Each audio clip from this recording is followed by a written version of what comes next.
All right. So we spoke about superintelligence the last time. And we concluded that there can't be such a thing as superintelligence because there's an underlying universality underlying the human mind. And every other intelligence, artificial or not, would have that in common with us. And as you said earlier in that interview, there can be no such thing as something to us as we are to apes, for example. So this brings us to the question of our role in the cosmos in general. So, for example, you say that, for centuries we believed that we were at the center of the universe, and that the sun revolved around us and the stars revolved around us, and that there were gods who take great interest in what we down here on Earth do. Excuse me, what we do. So everything was about us. So this is anthropocentrism, the idea that people are at the center, the most important thing. And most explanations of everyday phenomena were anthropocentric. But nowadays, many people in the West have since decided not to take anthropocentric approaches. And now our most fundamental explanations don't involve humans at all. Our best explanations in physics are about things like forces or space and time and whatnot. So one could conclude, as many scientifically minded people do nowadays, that people are not that important at all. But you take issue with this. Yes, and the fact that there are only two kinds of entities in the world, the ones that can create knowledge and the ones that don't, create explanatory knowledge and the ones that don't.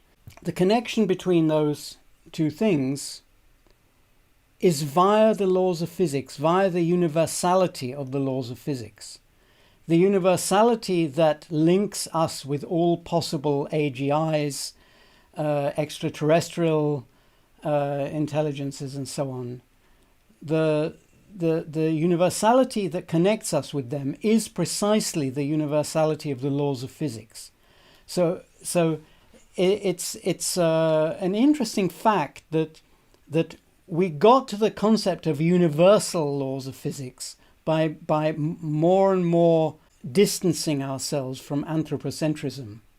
When we had completely finished this process and got round to the modern concept of universal laws of physics, universal laws of computation, of evolution, and so on, we finally got round to realizing that puts us at the center of things in a completely different way. Or I would say two ways. One is that because of the testability that scientific theories have, that produces a link between understanding the world and controlling it. Because controlling it is always putting to the test an understanding of it. And the understanding has got to be testable. Therefore, we can control more and more of the world, the more of it we understand. But there's also the other way round, that simply to understand humans, and I put this argument in the book, simply to understand humans, one must understand the laws of physics in their entirety. Because in order to understand, as I say in the book, when the team of scientists are going to pop the champagne cork and regard that as a physical system, you want to predict when or whether it will pop the champagne cork, you must understand whether they are going to succeed in understanding the thing they're trying to understand, which could be anything. It could be something about distant galaxies, it could be something about quarks, and it could be something about biology or about morality or whatever. When they succeed, they will pop the champagne cork. If you want to predict that, you need to know the truth of the matter that they are investigating. So to understand humans, just humans, you need to understand everything. And conversely, as I said initially, humans, on the other hand, can affect anything and eventually control anything that's controllable. So humans play a central role in the cosmos, perhaps the most significant role that anything could play. Yes, I think that it's a candidate for the most significant. I mean, if someone says, "Oh no, well, it's space-time is the most significant," well, maybe, but certainly humans are up there in that they are completely indispensable for understanding anything. Ultimately, Let's get to the multiverse. You are a famous proponent of the so-called many universes interpretation of quantum physics. How is this interpretation different from, like, what are the contenders and how is it different from them? well, as you've just indicated with your air quotes, I don't think there are any other contenders. There are various versions of this many worlds or many universes interpretation. Really, it should be called Everettian quantum theory. It's not an interpretation, it's just what the quantum theory says when taken seriously. There are several different versions of it, including rather far removed ones, but in order to explain what brings about the experimental results that we see in just ordinary quantum optics laboratories, one must take on board the multiplicity of reality. That is, that when we do the experiment, there are many of us, many instances of us doing the experiment in parallel or in almost parallel. You can predict the results without assuming that, but that's just an empty prediction. It doesn't explain how they come about. And science should be about, therefore it doesn't involve any understanding. It just involves predicting, just as I might tell somebody how to switch my TV on and how to reach a certain channel, but that is completely different from explaining to them how a TV works or understanding how it works, or from building a better TV. You cannot build a better TV just by being told what will happen when you press the remote. And it's the same with physics in general. So we need this multiplicity of universes, of realities, or whatever you want to call them. We don't have good language for it yet. Our language is built on the assumption that only one thing happens. But in fact, many things happen, and we understand it very well now. We understand it, for example, much better than Everett himself did in the 1950s. And it is simply the only contender for an explanation of what happens to bring about the experimental results. Now, you say in the chapter about the multiverse that every fiction that does not violate the laws of physics is fact. Why is that the case? That is the case because physical objects do not have sharp positions. That is, when I say sharp, I mean sharp means, in this terminology, the same in all universes. So the laws of physics, the laws of quantum physics, require that there is no such thing as a completely sharp position of a particle or of a person, and no such thing as a completely sharp configuration of a person or of their thoughts. And so there are always a few universes doing maverick things. When I say a few, I really mean a tiny number, like 2 to the minus 2 to the power of 100 or something, of the really maverick ones. But still, that's not zero. So this doesn't affect things like decisions. It doesn't affect what we should do when we're betting on poker games or horse races. But it does mean that if you're talking about existence, very strange things exist somewhere in the multiverse. Now, having stressed that point, let me just claw that back a little in regard to the brain and in regard to thinking. Because thinking is an error correction process. And there are errors arising constantly in the brain, glitches electrical glitches and also glitches due to temporary failed understanding, which we later correct, either by purely hardware methods, where the majority of neurons are saying that the minority are wrong, and because we recognize errors. And so the number of the proportion of universes in which our brain does something maverick are exponentially smaller again, because error correction is exponentially efficient. So, and by the way, that is true whether we are classical computers or quantum computers. So really, for all practical purposes, the existence of maverick versions of ourselves is negligible. But they are there, and that's why I said that they are there. In other words, all stories that do not violate the laws of physics happen somewhere. But the ones that do violate the laws of physics don't happen because they are uniform. They're universal. They're uniform across the multiverse. So, I mean, this is fascinating because it does mean that every book you've read, every movie you've seen, if the plot doesn't violate the laws of physics, it really has happened, or it does currently happen somewhere in the multiverse, except it's not a movie. It's real. Yes. The error correction idea applies there too, not just in the brain, but in a book or movie.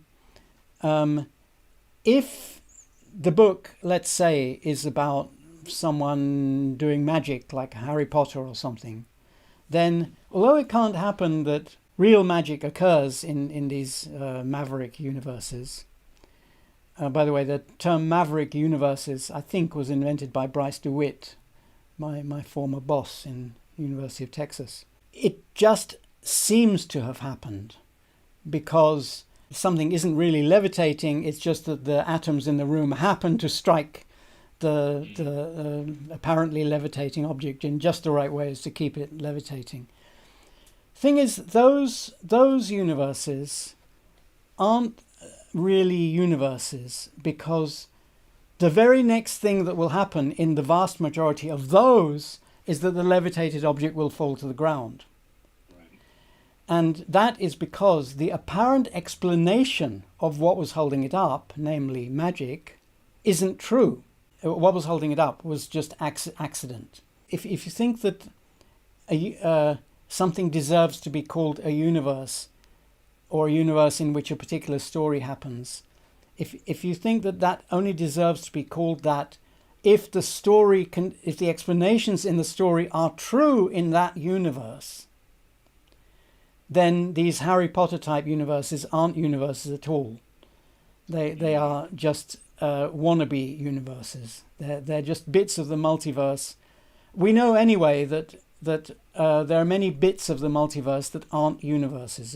Universes are large-scale structures in the multiverse, but there's plenty happening there that it can't be thought of as universes. So the Harry Potter ones are among those too. This opens up a possibility for some interesting thought experiments. For example, you write in the book about the problem of aging, for example. And you write that you hope that one day we will solve this problem. I hope so too. And the problem of death more generally. Curing death is not against the laws of physics. Somewhere in the universe it happens, and it's already happened. Somewhere in the multiverse. Sorry, yes, somewhere in the multiverse. And it also happens where people very much like us do it.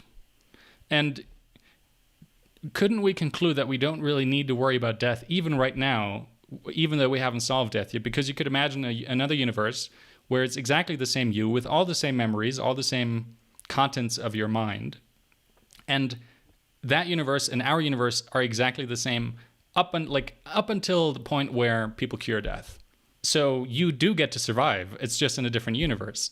That seems unlikely. I mean, those of us who read, say, Scientific American will have seen hints that this was going to happen, and therefore will be different. There's also another problem, which is that it is not yet known how to understand the issue of personal identity across the multiverse.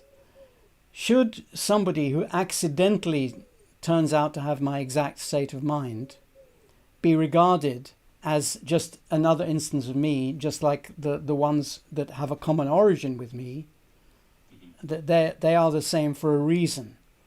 The ones that are the same by accident, is that the same as the ball being held up by Harry Potter magic? In other words, not me, just looks like me. Or is it me because anybody who has my state of mind, has my exact state of mind, really is me? We don't know yet. One has to work extremely hard to make sense of probability and decision making in the multiverse. I know because I've worked extremely hard to make sense of it. And to make sense of personal identity as well is a harder problem, in my view. But it will be done, and we're understanding more and more about the multiverse over time. Now, in a similar vein, the origin of life is still a mystery.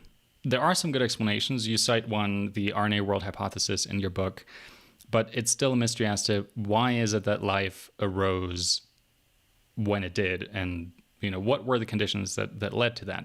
But in the same vein, you could ask, well, the formation of life is not against the laws of physics, clearly, because we're alive. And if it's not against the laws of physics, well, then it has to happen somewhere in the multiverse. And it is only in universes where the formation of intelligent life in particular happens that somebody even wonders why it's there. Yes, but as I also write in the book, that by itself, which is what they call an anthropic argument, in my view, isn't enough to explain anything. I think it can form part of an explanation of things, but it can never be the whole explanation, because if it were the whole explanation of, for example, why life formed, then one can show by a simple argument due to my other old boss, Dennis Sharma, that it only just happened. The laws, the initial conditions, whatever, the state of the planet and so on, in the vast majority of cases where that was the only explanation for why life formed, it only just formed. And if it only just formed, it's a bit hard to see why it won't be snuffed out in the next moment. So, that's not a watertight argument, but it kind of takes the wind out of the sails of the anthropic argument. One really needs something else. Another reason why we should be looking for something else is that an anthropic argument is kind of giving up. It's kind of saying, it's not due to a law of physics. It's not due to some new principle that are along the same lines as the principle of evolution, which explained so wonderfully what were previously mysteries about life. It's just that if it weren't so, we wouldn't be asking. Well, I think that should be regarded as not good enough. Right. Okay, let's wrap it up here. Again, this was a follow-up interview to the first interview we did in German for the translation of David Deutsch's book, The Beginning of Infinity. It is now available in German, titled Der Anfang der Unendlichkeit, and it's about so much more than what we just discussed. We really only scratched the surface here. It's also about good versus bad philosophy, how to make decisions rationally, why flowers are beautiful, how cultures evolved, how our species evolved, the problem of sustainability. Again, it's a wonderful book, a fascinating read, and I encourage our German-speaking viewers and listeners to read the book. It's guaranteed to change your worldview. It was fascinating speaking with you. Nice talking to you, and let's see how the German edition does.